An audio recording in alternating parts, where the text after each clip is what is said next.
Hello, I'm Tara Brabazon and I'm the Dean of Graduate Studies at Charles Darwin University, and welcome to Outrider 12, Curating Your Digital Academic Career. This Outrider comes via request from Ellen. Hi Ellen, and this is the commencement of a new trilogy. Oh my goodness me. We're going to start off with Curating Your Digital Career because Ellen very much wanted to know how we move academic ideas beyond the university with intent. So that's the focus of today. But next week, because I wanted to present some balance, I wanted to present the critics, the people who really don't like academics being active in the media and social media specifically. So I want to present those critiques, but also then give you the language to manage those critiques.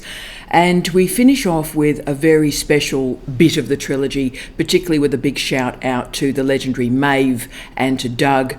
We start to look at how we can create income streams from the media work that we do. And that's important for many, many reasons, noting the adjunct workforce and the underemployment and instability that exists in our universities. So this is going to be fun and gritty and interesting. So what I want to do is start with Ellen's relatively straightforward request. Here is an academic. There's all those media platforms out there. What do we do? So there are so many questions I want to ask you, and do ponder this and feel free to pause the Outrider and have a think. But my first question is, who are you online? What does your academic online self look like? And I'll tell you how to get some data points and evidence to work an answer out to that question. Put your name into the Google search engine and look at the first 2 pages of the Google returns. Go through the lists of the websites that appear. Now, how many of those websites in the first 2 pages of Google returns do you have control over? Important question. And ask yourself how much of your digital academic identity is in the hands of other people that perhaps unkindly we could refer to as the bottom feeders of the internet. Question for you. So whenever we want to think about intervening in those first 2 pages of Google returns, we need to have a plan. We need to have a model. So I'm going to summon a triangle for you. Okay, here it is. Right? Oh, there we go. Fantastic. So that is the triangle that we're going to be applying today. Audience, research and platform. Now, post an academic career, the research bit of that triangle would be replaced by information or knowledge, perhaps. But you'll notice that audience is at the top of that triangle, and there very much is a reason for that. We need to start with the audience. In any discussion of the media, people think about, what content have I got and what research have I got? And, should I use Twitter? Those questions are all secondary. The first question is, who is the audience that you want to activate, that you want to connect with and to? Are they allied health professionals? Are they people that could give you a job? Are they cancer survivors? Are they citizens with an impairment or a disability? Or are they your PhD examiners, which is always a very important audience? And you see there are thousands of audiences for our research, and just because we focus on one doesn't mean that we exclude others, but it's important, to quote my 95-year-old father, that you pick your rabbit. In other words, you work out particularly what your audience is and focus on that and try and create deliverables, and then other audiences will come, but focus on one rabbit, not lots of rabbits, and you might catch one. So we now have 20 good years of research on interface management and interface studies. So you're not on your own in making a determination about who the audience, who is on particular platforms. And the legendary project, The Internet and American Life, has been providing longitudinal studies for 20 years. Very strong and interesting sociology about who is actually using platforms. Very important research. And there's lots of scholars that can help you. Daniel Priestley's great book, Oversubscribed, is a great way to connect with and work out through all the multiple audiences how you can cut through. Very good book, that.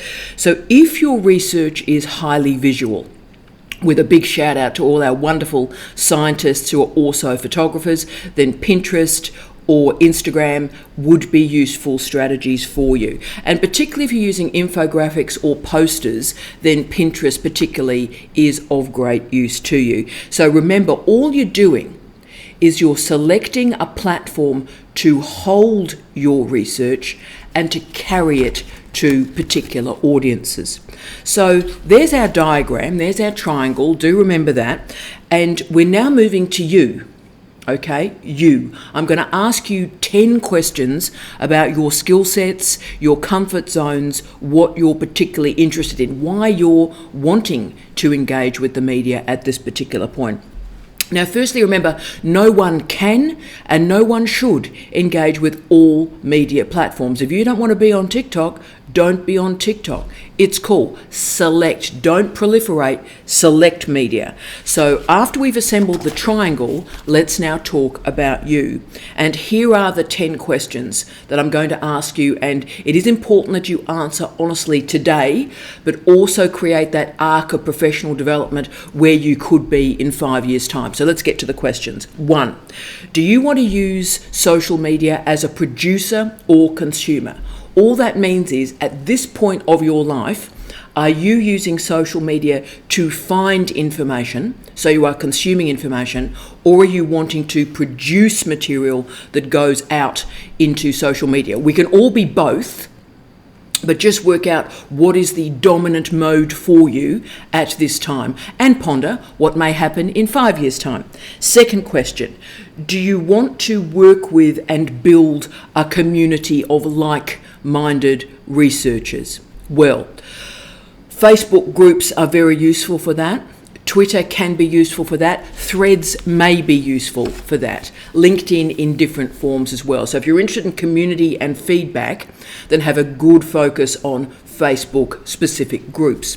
3, do you want to increase the audience and the readership for your articles or your books? So this is important. You've already got a few followers, you're already doing pretty well, but you want to enlarge that to enable a wider readership for a book or an article. Right, at that point you need a triangulation of media platforms. So you might have done really well on Twitter, but perhaps now is the moment to have a blog or a video series that can triangulate with the other media platforms on which you are successful. So you've got a platform, add another one at that point to enlarge your audience. So triangulate your social media presence.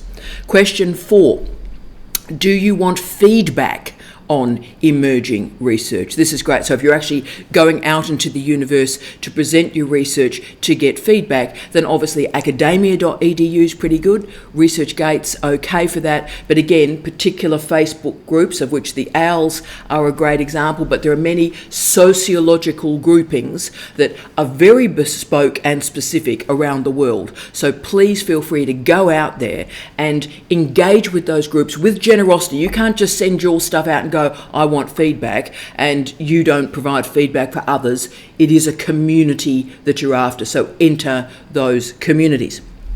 Now, 5, are you worried about privacy and protecting your privacy? Now, I hear this a lot, and you are right to be concerned. So be careful if privacy is a major issue for you. Monitor whether or not you should have a blog, because blogs can be quite confessional in their modality. Pinterest or Instagram you might want to very carefully curate, because that can spill over into hyper-personal stuff. But you may want to use academia.edu, that we'll talk about shortly. So focus on professionalism and care for your privacy, because once it's gone, it's gone. 6, Are you lacking technical skills that may block your movement into particular platforms? Now, this is significant. I want you to make a decision on the basis of audience, right? What am I going to choose on the basis of audience? Now, the challenge there is if you are lacking particular skills in media platforms to be able to deliver to that audience, right? So I need you to be honest about the diagnostics that you have in place. And if you're lacking skills in filmmaking or software editing or the use of microphones, then acknowledge that in yourself. And there's thousands of free courses that very quickly can give you that skill. So don't allow your lack of professional development to limit you in terms of your audience for research. 7. Are you concerned about performing in front of a camera? I understand this. I've had to record live video once a week at least for the last 7 years, and often without a voice. I had to record a video the day after my husband died. So I understand the challenges of once a week, whatever is happening in your life, you have to put your face in the front of a camera, and that is quite challenging. So if the whole visual thing freaks you out, don't worry about it, don't use it. Start to focus on sonic media and sonic media platforms, and we'll talk again about some of those in the presentation today. So the voice creates incredible intimacy and connection with people. So if just cameras are too much for you, I understand that. Don't use them, aim for the sonic stuff. 8. Are you frightened of change? Are you frightened of putting yourself out there in the public? Good questions. I need to be a bit tough with you today because I need to state to you that doing nothing in social media is no longer an option. Okay, you need to make decisions, and those decisions are important, but doing nothing, just saying I'm just going to continue as academics have continued for the last 100 years, is no longer an option. Okay, so we need to recognise that you're going to have to do something, and let's create those baby steps that make you comfortable to do something. 9. How do your personal goals link with the goals of your school or department or university or lab? So have a good look about what's happening with the social media in your lab or in your department or faculty. Have a look and make sure that what you're doing dovetails or slots in nicely into that project. And of course, when that happens, they will then help you and promote your work on their platforms as well. And 10. Do you think it's too late to be starting with media dissemination? Well, it's never too late. Social media can move you from zero to hero very quickly. And in fact, to be frank with you, coming into the story late is of great advantage. So because you can learn from the mistakes of other people, and we have a lot more research on interface management now than we have in the past. So actually coming late to the story is a great advantage. Okay, so now that we've diagnosed who you are, your comfort zone, the things we need to work on, let's now talk about those platforms. My task is to help you today to lift up the awareness of your research. But I want to make your pathway into digitisation as smooth and as productive as I can. And I want this smooth and careful movement between your analogue life and your digital life, the personal life and the professional life. And I have used the word curation today with intent. That's why it's the title of this Outrider, because curation is a way to understand, to manage, to negotiate and organise your relationship with content. It's a way to manage the proliferation of the online materials around you, to control them and to present the version of yourself that you're comfortable with. So, hoping that the bottom feeders of the internet will say nice things about you is no longer an option. Hoping that people will notice you and care desperately for your research, all that stuff is over. Remember, we live in a time that's focusing on influencers. We live in anti-intellectual times. We live in a time that critiques expertise, and yet we are experts. So what do? And the answer is we carefully select, we curate our digital information to enhance citizenship. That's what we're doing.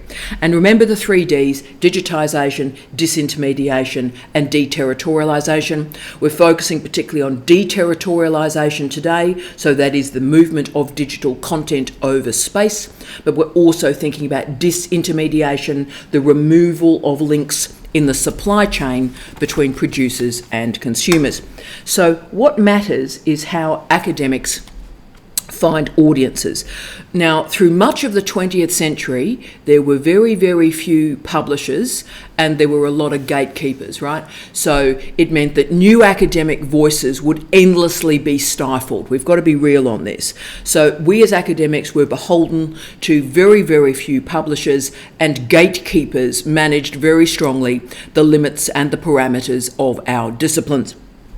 So while the aura of that analogue age is still with us through journal ranking and citation indices, actually we now as academics have incredible options for us as individuals to find and locate new audiences for our research. So we need to recognise the gifts of deterritorialisation and disintermediation.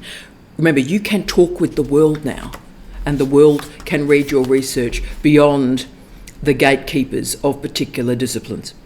You just have to be clear about your audience. Who do you want to reach, and what platform is that audience on? So I just want to introduce 5 very simple disintermediated platforms that you can decide to use today that will give you relatively quick outcomes and results. In this trilogy, we're going to explore a lot of much more complicated and intricate and specific examples, but I just want to get you started thinking about what you can do today. And let's start with the obvious one. Let's start with blogs. Blogs are the grandfathers of social media, gaining popularity in 1999. This was the first moment, and it's a key moment, where the readers of websites could become the writers of websites. Now, some great software enabled that movement. WordPress, of course, we still know, but Drupal was incredibly important as well. And that allowed what you see is what you get mode of writing text online. So blogs became more attractive and more interactive as all sorts of plugins became available. Flickr was an early example, but YouTube was also incredibly transformative of blogs. So blogs enable a very interesting dance between personal and professional content. The advantage and indeed the challenge of blogs for academics is they activate a confessional modality. So the worry I've always got is it encourages people to #overshare. And therefore researchers must action and activate great care when they are configuring a personal version of themselves in and through a blog. Now, yes, we can use these personal stories to explain what drew us to particular research areas, and that's great and that's important. So we're able to use the personal elements of the genre to activate new audiences and a connection to that research. So you can say, this is my passion.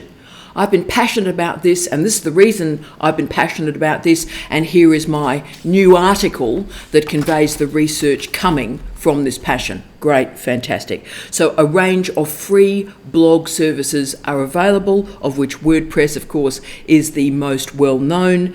And look, I know the old grandma of social media may be discounted, but for academics, blogs do have some uses, okay? And I just want to give you 5 quick examples where it could be of use to you. So it could be a reflexive diary through the research process. This has been used by scholars and PhD students around the world. So if you're working on a major project like a PhD, it can be incredibly isolating. And so by having that blog and explaining your research, you will find audiences who will keep you company through the journey and also offer feedback. But 2, how I've used blogs, and I find this incredibly useful for my sort of research area, is as a pin-up board or indeed as a digital scrapbook. So when we're doing archival work, it's very, very easy to get lost in that material. The great thing about a blog is that you can log all of that material. It's dated, it's organised, so it allows you to return back to that data set. You've curated the digital data set in real time, and you can maintain control of your material. Very useful. 3, as a digital fieldwork diary. This can be very useful. Obviously, ethics must be absolutely in place here, but a blog is a great way to present fieldwork information and reflexive responses in real time. And the dynamic nature of digital documents means that you can actually refer to that digital fieldwork diary in the thesis itself. 4, an incremental developmental record that's particularly useful for creative-led methodologies. So for creative-led projects, blogs are ideal, because as we are developing the project, whether it's a novella, whether it's a podcast, whether it's sonic art, whether it's a film, you're able to talk through the incremental strategies by which that final artifact or artifacts are developed. Therefore, the blog is a great container for podcasts, for photographs, for YouTube clips and so forth. Right, and speaking of YouTube, let's move to our second great intervention for your consideration, and that is screen cultures. Now, visuality is the great slapper of media.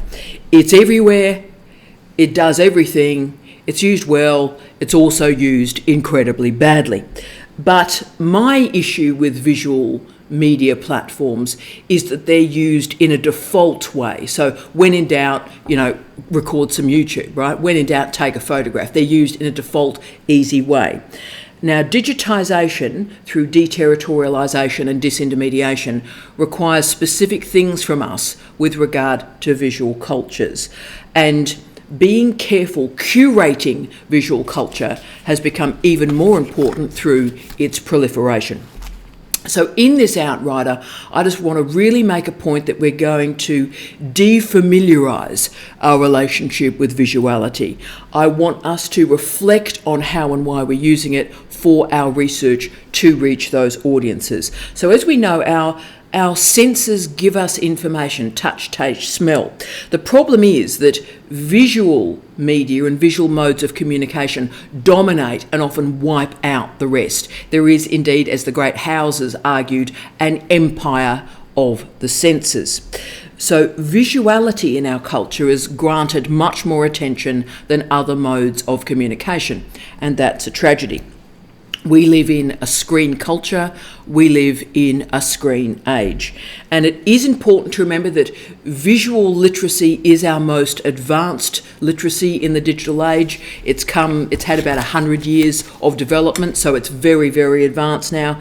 And that's why I think YouTube was and remains so important to researchers. It is such a gift, because, the great scholars that have left us, the great scholars that have died, there is still footage available of them speaking and delivering lectures and in seminars. And Foucault's a great example of that. To see Foucault in a seminar, whatever you think about him, is just brilliant. He just performs amazingly, right? So it's great to see that material. So as an archive, YouTube has given us as scholars an incredible gift. The challenge, though, is that YouTube has also fragmented the audience, right? So we're no longer talking about broadcasting. Broadcasting's gone. We're talking about narrowcasting. And that helps us as academics enormously, colleagues, because we don't want 3 million people engaging with our ideas. We're very comfortable with 300. If you deliver a seminar and 300 people on the planet have shown interest in it, that is a huge success for academics. Remember, how many people go to conferences and 6 people show up? They've spent thousands of dollars going thousands of miles and 6 people show up. And yet you can produce a video and 300 people have been generous and shared their time with you. How fantastic is that? So let me give you 4 quick uses that you can engage with YouTube right now today. The first one, and this is a great one, this is how I started on YouTube, to be honest, decades ago now, is when you're about to do a seminar or a conference presentation, take 2 minutes and talk about it. Say, this is where you're going to be on this date at this time, and this is the presentation you're going to deliver. Bang. That's incredibly useful, firstly because it provides an indicator of the work that you're doing, the research that you're doing. For the conference organisers, they will support you, and of course at the conference itself, people have a better understanding of who you are, and you'll get a wider audience. Also, can I say, after the conference is gone, that YouTube abstract, if you will, for a conference stays with you forever, so you can link to it on your CV. Right. 2, announce the release of a new article or a new book, and in the information section of YouTube, link directly to that refereed article. So important. This is a key strategy I use. I announce, or often do, I've done like virtual book reviews, book launches on YouTube. So it's very, very important that you link to the book itself or the article itself, and YouTube is great for this. So you can talk about it, you can say how exciting this is, and then enfold that visual material into a blog or link to it on Twitter. 3, record full seminars or full lectures. So important. A tripod costs you $50.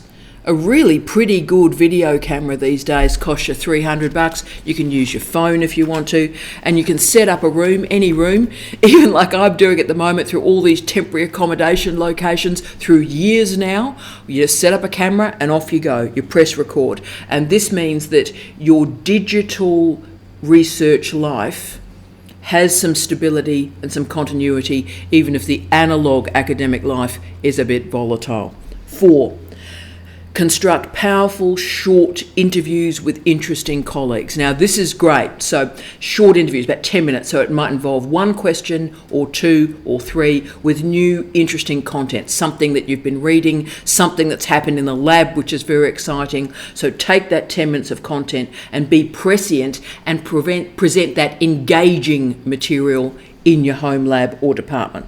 So, once you've got that type of content on YouTube, it can be moved to LinkedIn, it can be moved to Facebook, it can be moved to Twitter. And it can also become the foundation of a blog, and examiners can view this type of material as well. So you've got control over the mobility of the content. I think the challenge that exists for academics is to manage the relationship between sharing your research and oversharing your personal life. And that's why I'm really focusing you today with some earnestness on digital curation. Be conscious, be reflexive of what you're saying, because you're not only speaking to the present, you're also summoning a future for yourself as well. So disintermediation should capture that light and that shade and that seriousness, but it is very important to differentiate between learning and leisure. So present your personality, present your life, that's great, but present it on your terms with caution. And endlessly be conscious of what you want to achieve. If the goal is to draw people to your articles and to your books, that's great, that's important. So explain your passion. Explain what's so interesting about this research, and then link to the article itself. So Miriam Metzer and Andrew Flanagan, in their remarkable research, believed there had been consequences of lowering the barriers to software and to hardware through what they described as the domestication of digitisation. Great phrase. And they argued that this domestication of digitisation has altered our very understanding of what is credible information. So traditional media has embedded all these theories of class and high culture and elitism. Now with what I described as the Google effect, so the flattening of expertise, we are in a post-expertise environment. So we as academics now have to intervene. We have to do something, or else with that flattening of expertise, an influencer on Instagram can be offering a comment and it seemed to be more valuable than refereed research. So we do now have to intervene, and YouTube visuality is a great way to do that. But let's also talk about LinkedIn and academia.edu. Now, there are lots of services that I could have talked about today. ResearchGate is obviously an example as well, but for particular disciplines, ResearchGate is just weird. I happen to be in a lot of those disciplines, so all I get out of ResearchGate is random people sending me a message asking if they can have access to an article. The only problem is that article is already open access, so I'm not sure what I'm meant to be doing here. But I also wanted to explore how this disintermediation operates for academics today and how we benefit greatly, and I mean greatly, from LinkedIn and academia.edu. Now, LinkedIn, as we all know, is this sort of pretty dry site for professionals. But can I say, in the last 4 years, PhD students have been the big growth arc on LinkedIn. So a lot of PhD students are getting onto LinkedIn during their candidature. Very, very important. And it is useful, trust me it is, because it presents our credentials to prospective employers. Now, 2 or 3 times a week at least, I get a spruik. I get a message from a headhunter wanting me to apply for a particular job. Now, we might all go, but what that does do is it keeps you informed about who is interested in your profile and what particular areas in which you can be employed. And at the moment, that's incredibly useful information. So take notice of those approaches. You don't have to engage with them, headhunters. You don't have to engage with them, but look at the information they're giving you and learn from it. Academia.edu is different. It's become sort of the quiet achiever in the last 8-9 years, and it's lost some of its profile because of ResearchGate. But let me just give you an example and some arguments about why Academia.edu is still in the party. It has an array of uses for academics, particularly with regard to disintermediation. It holds some of the functionality of LinkedIn because it allows you to curate your credentials and your qualifications. So, for example, copies of all my qualifications are sitting on academia.edu. So if anybody ever says, I don't believe she's got all those qualifications, they can click through to academia.edu and there the qualifications are. Hi, thanks for playing. But it also allows you to make connections with peers from around the world. There are really important uses of academia.edu, very good use of keywords on academia.edu. So very unusual phrases can be followed. My personal favourite is zombie studies. So I follow zombie studies on academia.edu, and I find the most incredible research. So if there are any quirky phrases like COVID-19 studies, pandemic studies, and you can just simply follow that keyword and you find the emerging research in real time. Absolutely brilliant. Find new voices, international voices, outstanding. So this is useful for us, it's useful for scholars. Some pre-publication research also appears there, and also researchers post drafts and ask for feedback. So again, that's a useful andragogical imperative for academics as well.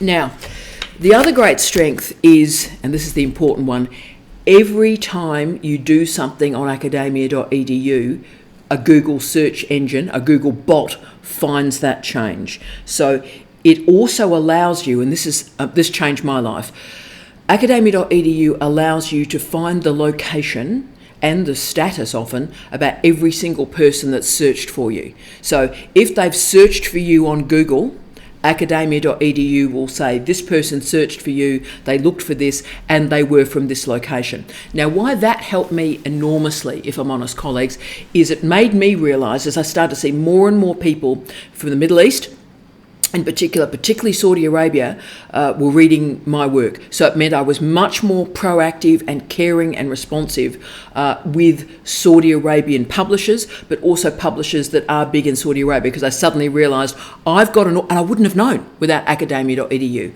I have a large audience in Saudi Arabia, and to this day I am incredibly respectful of that audience, and I would not have known it existed without academia.edu.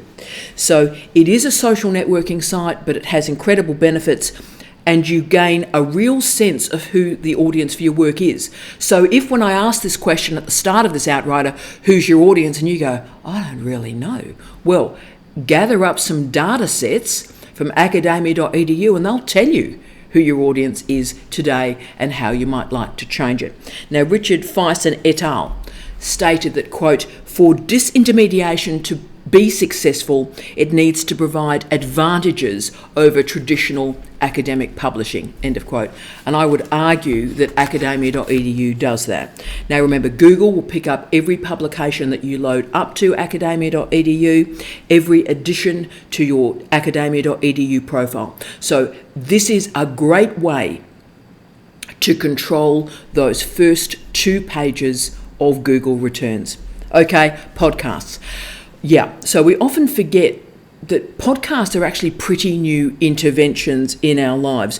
When Robert Mason wrote that great book, E-Learning, podcasts weren't even mentioned in that book. And that book was published in 2006. And 2006 was the important year where podcasts moved from a Guardian-inspired neologism and into popular culture.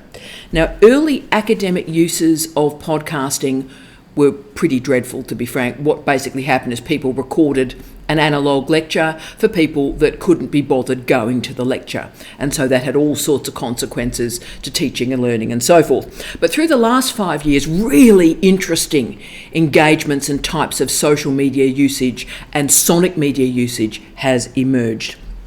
It's no longer a medication for poor attendance. Podcasts are offering this incredible opportunity to align theory and practice in new ways.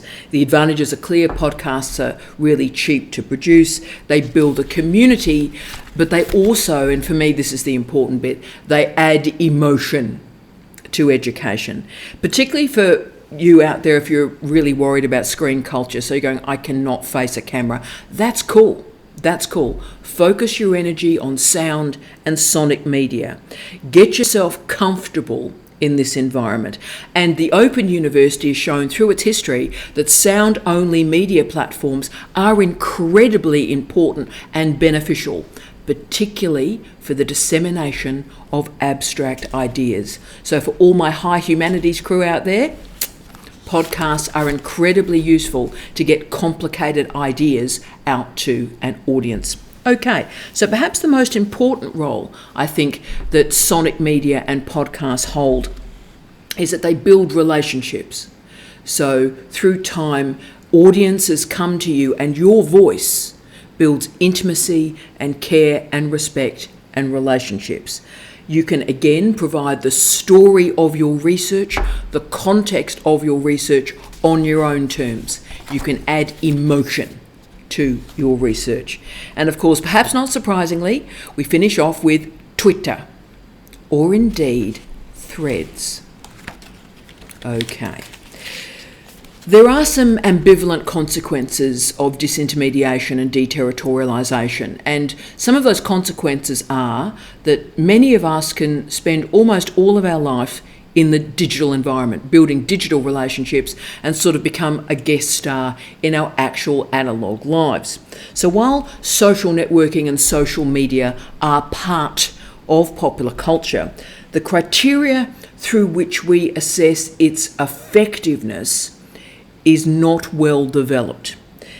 The information literacy challenge, colleagues, is not the moving of information over space. Digitisation does that really well. What we need to explore is the consequences of increasing the speed of that dissemination. And particularly through micro-blogging services like Twitter and Threads, we haven't got a lot of time to reflect on what we're doing, and that has consequences. So the fast dominates the slow, and Twitter is the fastest disintermediation platform, with Threads an important new movement that I'm certainly watching, and I'd ask that you watch as well. Because of its tether to Instagram, it will probably work, and that's just as a media professor speaking. I think it will work, so we can't ignore the fact that Threads is now with us. But both of these platforms have incredible risks for academics as well. A problematic tweet can have an impact on your entire career. Therefore, we have to very carefully curate our digital selves to work through this accelerated academic life. But the benefits are enormous. with Twitter, with Threads, it's a very efficient use of our time for dissemination, and it enables you through disintermediation to meet and engage with some of the greatest scholars in the world. So it's a great way to critique the gatekeepers. So you can directly engage with the best scholars in the world. And there are not many platforms that allow you to do that. Twitter and Threads do that. So these scholars can be managed and you can engage with their research and talk with them. Very special. So besides corresponding with influential scholars, peer-to-peer conversations are incredibly valuable, and hashtags are a way to curate that. So hashtag PhD chat, hashtag ECR chat. And by adding a hashtag to your research, it will be found. So hashtag digital sociology, hashtag SOTL. The challenge for many academics, I think, as they enter Twitter is that they have few followers. And I think Threads are a great example of that. It's just started, so most people have very few followers. So it gets a bit sort of intimidating and sad at the start because you're sending out these posts and like who's reading them, you don't really know. But hashtags are the way to build up those followers and find new connections and new scholarly interests. So also, if colleagues are active on Twitter, ask them to follow you. So, for example, I'm on Twitter, I'm on Threads, find me, I'll find you, I'll follow back, and we'll have a conversation. That's how you build up a community. And the final gift of Twitter and Threads, and the reason I got onto Twitter in the first place, to be honest with you, the reason I got on was because Twitter is a pointer. And it's a pointer to rich academic material. I follow mainly librarians because I'm clever, so I follow librarians. And what librarians do is, of course, they bring the fabulousness of the world to their Twitter feed. So when you follow librarians, you find the best stuff really quickly because our wonderful librarians are curating it for you. But also, when I'm engaging with Twitter, I use it as a pointer to my refereed scholarship.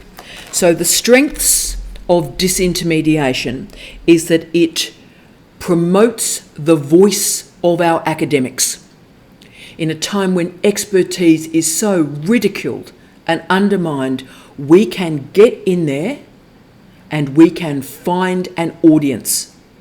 We can critique the gatekeepers of our disciplines that attempt to keep out new ideas. You can get in there, you can critique, you can challenge, and you can find a new audience. So therefore, we can all create the bespoke options for dissemination that suit us at a particular time. I wish you love, light, and peace. Tea out.